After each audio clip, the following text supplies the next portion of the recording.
Welcome back to the deep dive. Today we are really getting into some dense material. We're focusing on pediatric nutrition. Yeah, specifically for children and pre-adolescents Mm. with special healthcare needs or chronic conditions. It's a complex area. Absolutely. We're talking about things like cystic fibrosis, cerebral palsy, phenylketonuria, situations where, the standard advice just doesn't fit. Right. Our mission here, really, is to map out the framework for managing these conditions. We have to move beyond those generic guidelines. We do. The focus is on how nutrition services need to be, well, super individualized, highly precise, to help these kids reach their full potential. Regardless of their starting point, medically speaking. Exactly, to thrive. Okay, so let's unpack this foundational concept, which I find really interesting. Children are children first. It sounds straightforward, but what does it actually demand?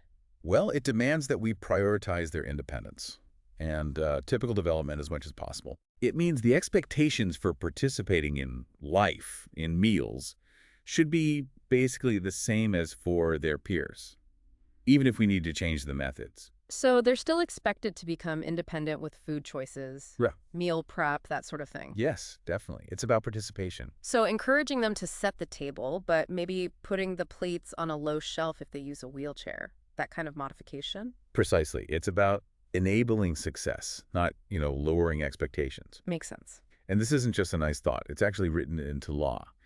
The Individuals with Disabilities Education Act, or IDEA. Right, idea. That act mandates support in the most inclusive, least restrictive settings.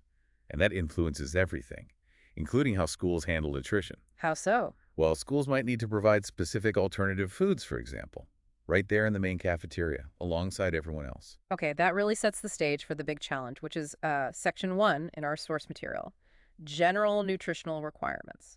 Unlike typical kids, their needs are all over the place. Highly variable, yes. Why? Why are energy and protein needs so unpredictable here? Because the underlying condition itself interacts with their basic metabolism in unique ways. Take energy needs. Yeah. Some conditions slow growth or reduce muscle mass. That lowers the energy demand quite a bit, Like what? like Prader-Willi syndrome. Children with this might only need about 80% of the typical energy for their age, often due to lower muscle tone, less activity. Okay. And what about conditions that increase needs? Well, conditions involving increased activity, maybe involuntary movements or even restlessness, think severe autism spectrum disorder or ADHD sometimes, those can push energy needs higher. So how do you even figure that out? Ideally, indirect calorimetry. It measures their actual energy use by looking at oxygen and CO2, but that's not always practical. Right, So yeah. often it comes down to careful, personalized estimation by nutrition professionals. Okay, now protein. This is fascinating because the needs can swing so dramatically. Usually we think high protein for growth, right? Right, and muscle building. So why would a child healing from burns or one with cystic fibrosis need maybe 150% of the normal amount, the DRI? Because protein isn't just for muscle, it's absolutely vital for tissue repair, for making hormones, for immune function. Ah, So if a child has malabsorption, like with CF, or is constantly repairing tissue, like with a wound, that demand just skyrockets. but then you have the complete opposite end of the spectrum, conditions where protein has to be, like, severely restricted. Exactly. Phenylketonuria, PKU, is the classic example. It's an inborn error of metabolism, meaning the body can't process a specific amino acid, phenylalanine, Well, which is in almost all natural protein. and if they get too much. It builds up, becomes toxic, causes irreversible brain damage. Yeah. So for them, more than 80% of their protein has to come from these specialized formulas, Yeah. medical foods. Which are like pre-digested. Essentially, yeah. Yeah. Broken down in amino acids, but without the phenylalanine. So we have to replace things like meat, dairy, eggs with these very controlled synthetic mixtures. Wow. Okay, this is where it gets, for me, really interesting. Vitamins and minerals. Why is it such an uphill battle for these kids to meet their basic DRIs? Well, there are usually three things going on, often overlapping. First, there's the mechanical side. Okay. Eating and feeding problems often mean they avoid foods that need a lot of chewing, like meats, some veggies. So mineral intake drops. Makes sense. What's second? Second is pharmacological medications, especially things like anticonvulsants used for seizures. Mm. They can mess with nutrient absorption or increase how quickly the body uses up certain nutrients. So the child just needs more. And the third. The treatment itself, Yeah. the necessary dietary restrictions, like that very strict PKU diet we just talked about, If you cut out major food groups, you have to supplement the nutrients you're removing. And you see the combined impact really clearly with kids who have cerebral palsy, especially with neurological impairment. Oh, absolutely. They're at a super high risk for osteopenia, low bone density. It's like a perfect storm, isn't it? It really is. You've got potentially low mineral intake, often a lack of weight-bearing activity because of mobility issues, plus the effect of those anticonvulsant meds. So monitoring is key. Constant monitoring, especially vitamin D and calcium. It has to be obsessive. Which logically leads us right into section 2. Growth assessment. If their needs are so individual, their growth assessment has to be too, right? Exactly. Standard growth charts, like from the CDC or WHO, they're based on typical kids. They can be completely misleading here. Why? Well, take BMI, body mass index. It makes assumptions about body composition, fat versus muscle. Those assumptions often just don't hold up for a child with, say, CP, who might have very low muscle mass. Okay, so we can't just trust the percentile lines on a standard chart. What should we be watching for? The sources list 4 critical signs, kind of universal red flags. Yeah, those are crucial. You need to watch for, 1, a plateau in weight they just stopped gaining. 2, a pattern of gaining weight, then losing it. 3, not bouncing back, not regaining weight after they've been sick. And 4, any unexplained or unintentional weight gain. Any of those patterns means something's wrong nutritionally. And we also have to think about their altered physiology, right? Like for a child with Down syndrome. Right. They typically have short stature and low muscle tone. So they'll naturally plot lower on a standard height chart. But that's part of the condition. It doesn't automatically mean malnutrition. So you need more info.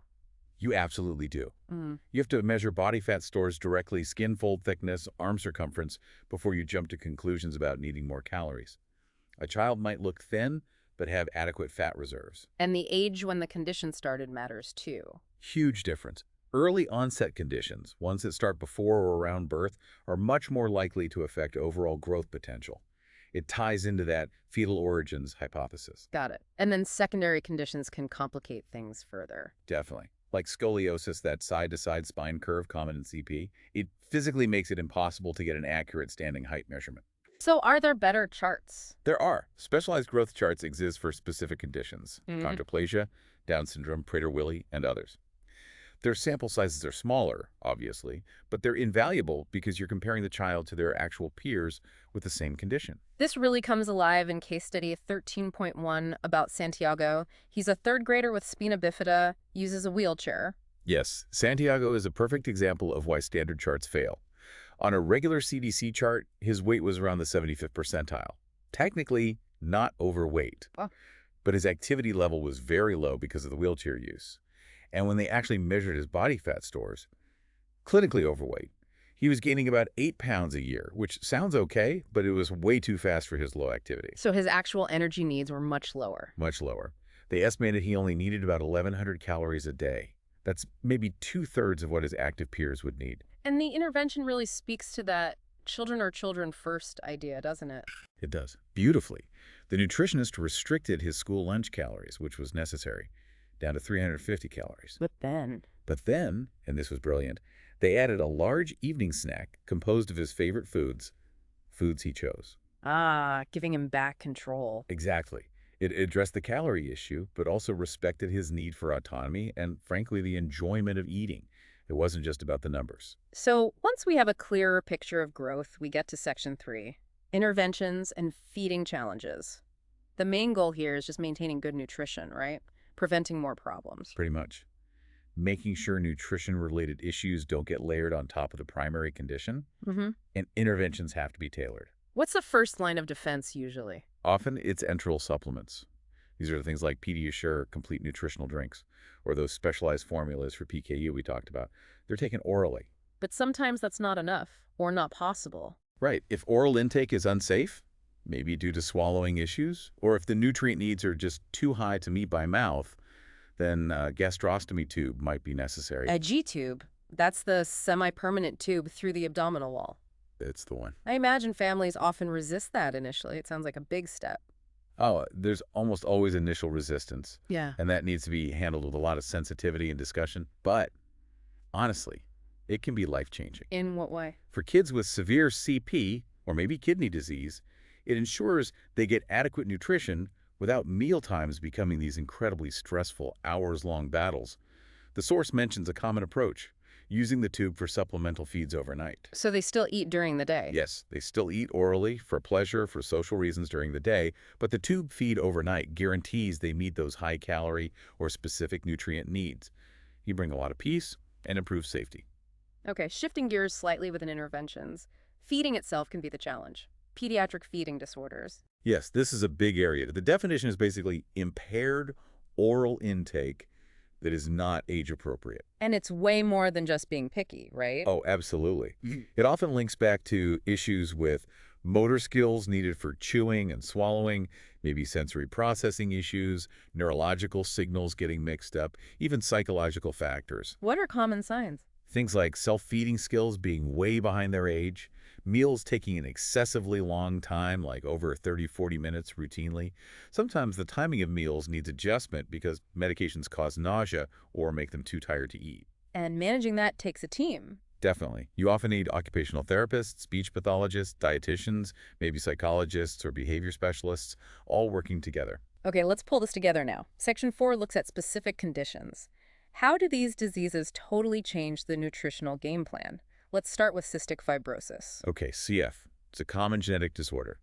The main issue nutritionally is that the body doesn't produce the pancreatic enzymes needed for digestion. So malabsorption. Severe malabsorption, especially of fat.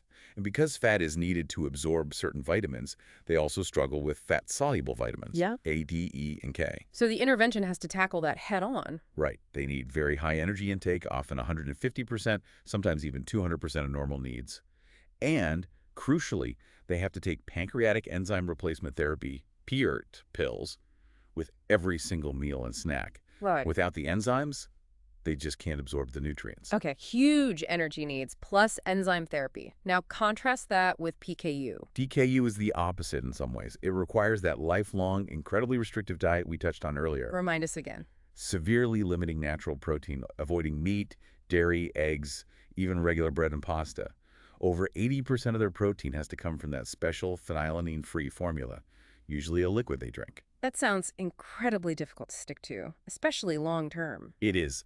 Lifelong adherence is the major challenge. Imagine being a teenager wanting to eat pizza with friends. The social pressure is immense. The specialized formula isn't exactly delicious either. Okay, moving on to seizures. Most are managed with medication, but what about when they're not controlled? The ketogenic diet comes up. Yes, the keto diet. This is serious medical nutrition therapy, not a fad diet. It's used for intractable epilepsy when meds aren't working well enough. What's the principle? It's extremely high in fat, very, very low in carbohydrates, with adequate protein. This forces the brain to switch its primary fuel source from glucose, which comes from carbs, to ketones, which come from fat breakdown. And that helps control seizures somehow. For some people, yes. The exact mechanism isn't fully understood, but shifting brain metabolism can have a stabilizing effect. But it sounds meticulous. Incredibly meticulous. Yeah. Every single gram of food has to be weighed and calculated, often following strict ratios, like 4 parts fat to 1 part combined protein and carb. And because you're cutting out so many food groups, fruits, grains, many vegetables, extensive vitamin and mineral supplementation is absolutely mandatory. Not something a family can just wing. Absolutely not. It requires constant medical and dietetic supervision. Okay, one more common one.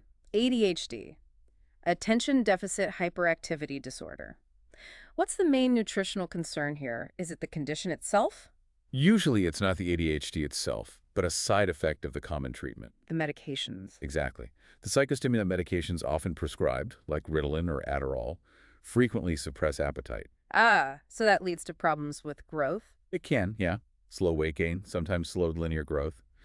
The intervention here is often less about what they eat and more about when. How so? It's about timing meals and snacks around the medication's peak effect, so maybe a large breakfast before the morning dose kicks in, and then encouraging a substantial snack at bedtime after the medication is worn off and appetite returns. Simple but smart. Okay, that covers major clinical interventions. Section 5 shifts to broader support systems and related issues like supplements and alternative therapies. Right, the sources point out that children with special health care needs use complementary and alternative medicine, sham, much more often than other kids. Rates can be as high as 30 to 70%. Yeah, so high. Often, it's driven by family stress, desperation, maybe feeling like conventional medicine isn't enough, or wanting to try anything that might help. But do these CAM therapies work for the conditions we've discussed? Well, it's crucial to state this clearly. Our sources emphasize that no herbal remedies or major CAM therapies have been scientifically proven effective for conditions like CF, PKU, severe CP, or seizure control via diet. So how should healthcare providers handle that? Families are clearly seeking these things out. The key is communication, not judgment. Providers need to ask about CAM use openly, listen to the family's concerns, and then offer reliable, evidence-based information. Be a trusted source. Help them evaluate claims without necessarily endorsing things that lack proof. Okay. Fortunately, there are also established evidence-based support systems, especially within schools, mandated by law. Yes, several important ones. First, there's the Federal Child Nutrition Program. What does that guarantee? It requires schools participating in the program to modify meals for children who have a documented medical need for a special diet. This needs a physician's prescription. So like a low-calorie lunch if needed, or a pureed texture, or even that special PKU diet. Exactly. And importantly, the school cannot charge extra for these medically required modifications. Okay. Then there's something called a 504 accommodation plan. How is that different? A 504 plan is generally for kids who don't need specialized instruction, but do need accommodations in the regular school environment because of a disability or medical condition. Examples? For a child with diabetes, it might specify they're allowed to have a snack before gym class to manage blood sugar. Or for a severe food allergy, it could mandate a peanut-free table in the lunchroom. It removes barriers within the standard setting. Got it. And finally, the IEP, the Individualized Education Plan.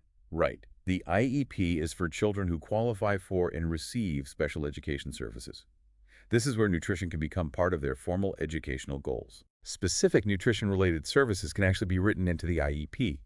Things like therapy to help a child learn to eat by mouth safely, or even requiring the school district to purchase necessary nutritional supplements if they're essential for the child to benefit from their education. Wow, that's comprehensive. Okay, we've covered a huge amount of ground. Let's try to boil it down. What are the biggest takeaways from this deep dive? Okay, 4 main things, I think. Yeah. 1, always remember children are children first. Yeah. We have to balance their complex nutritional needs with their need for independence, control, and just being kids. Right. 2, standard growth charts are often not enough. You need careful, individualized assessment, including body composition, maybe specialized charts, to really understand their growth. Makes sense. 3. 3, interventions are incredibly varied. It could be as simple as timing snacks, like for ADHD side effects, or as complex as lifelong tube feeding for severe CP or CF, or that highly restrictive PKU diet. Huge range. And 4. 4, families aren't alone. There are significant support systems and legal protections, like IDA, 504 plans, IEPs, especially in schools.